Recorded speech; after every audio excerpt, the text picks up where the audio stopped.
Hello and welcome to this edition of Eat Right with Rouse's. I'm your host, Keith Whiteside. Thank you so much for joining us as we welcome in with Rouse's April Sins, our favorite dietitian. Hi, April. Hi, Keith. How are you today? I am very well. Man, you've got a stocked kitchen for us today. Tell us what we're going to be doing. That's right. You better take stock of the soup. Yes. So I will take stock, I promise. You're going to take stock? Yes. We're going to be talking all about soup today. And so what's great about it is I love it, you know, at this time of year, of course, and when it gets a little cooler on and off, you know, because our weather pattern changes so much. But all year long really is a great time to have soup. But it's a great time this month because it's actually National Soup Month. So one of the best things that I like about soup is that even if you're cooking vegetables in a broth, you're not having to throw off the broth. You're having that broth with it, okay? So what's important about that is that whenever you're cooking vegetables inside of a liquid, some of the vitamins will actually leach out of the vegetables and go into the broth. So it's really good to be able to keep all that together and be able to have that the vitamins inside of that broth as well.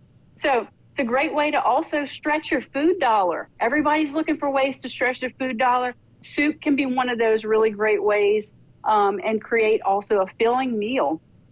Many items added to a soup can also be straight from your refrigerator, straight from your freezer. It's a great way to use leftovers, and it can also be a meal that's different every time you make it. So it doesn't have to be the same old soup. You can use what you have on hand and combine some different ingredients.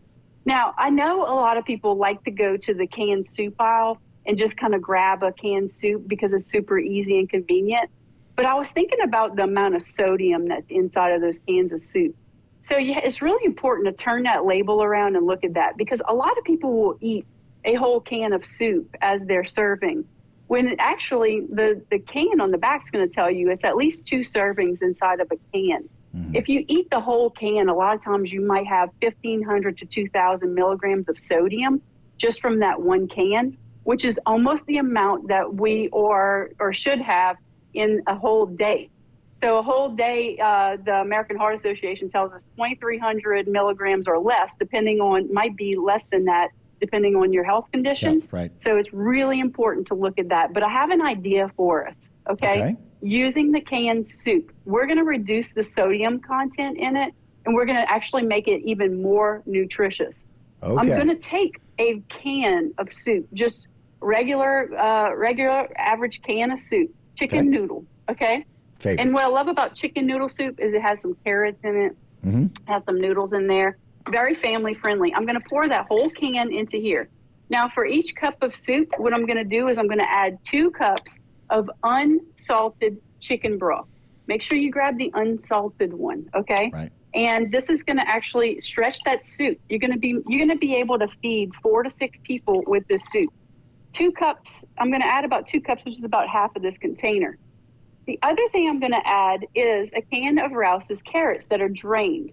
So I did drain out the liquid, so I'm reducing some sodium in that can. If you can find no added salt cans as well, those are nice and easy to grab.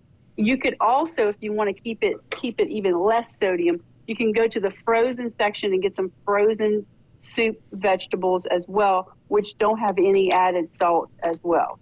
Now, another thing you can add to this to make it even more hearty and stretch it even further is add some more noodles to it. So you can, if you want to add some fiber to it, you can definitely add some of your whole wheat noodles if you want to, or you can add just some regular noodles. I have these cooked already. You can totally cook them inside of the soup. So really easy to put that together.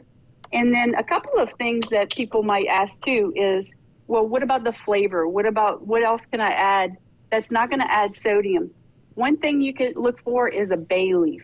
Very, very versatile item to be able to add to a soup, even if you're cooking a roast or any dish that's going to add a flavor without the sodium. And then think about all of the things like your Italian seasoning that does not have added salt, your granulated garlic, which I use all the time. That's why it's half empty. Minced onion is a really good one. People are going to think if you use minced onion when it gets rehydrated, it looks like you've been chopping onions all day long. So make sure you grab that one for whenever you don't feel like chopping onions. Right. And if you need color, smoked paprika always is a really great go-to. And so one of those things is, like you're talking about, you're really stretching it, but the other thing that you're doing is you're infusing that flavor into the vegetables while reducing the sodium. You know, I will tell you just very briefly, we had somebody who was had a cardiac diet, but his family were picking up cans of soup for him. He was eating a whole can for lunch and for dinner, and they kept having cardiac problems because of the sodium. So it's such a great recommendation.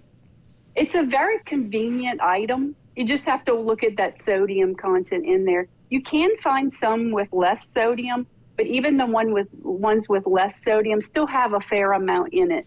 So just looking at that, being aware, and feel free to stretch it like I just did, to where you're expanding the nutrition of it, you're reducing the sodium in it, and just kind of making it your own.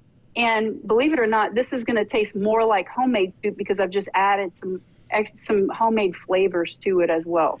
Right, and then the additional, instead of adding those or getting those that already have a lot of sodium in it, adding some of the 4 or the 6 different options that you did for seasonings with the bay leaves and the paprika and the minced onion and the garlic, that will make all of those flavors come to life. And as usual, April, at the end of our segment, I am hungry once again, and I'm hungry for soup. Thank you so much for joining us today, April. We appreciate it.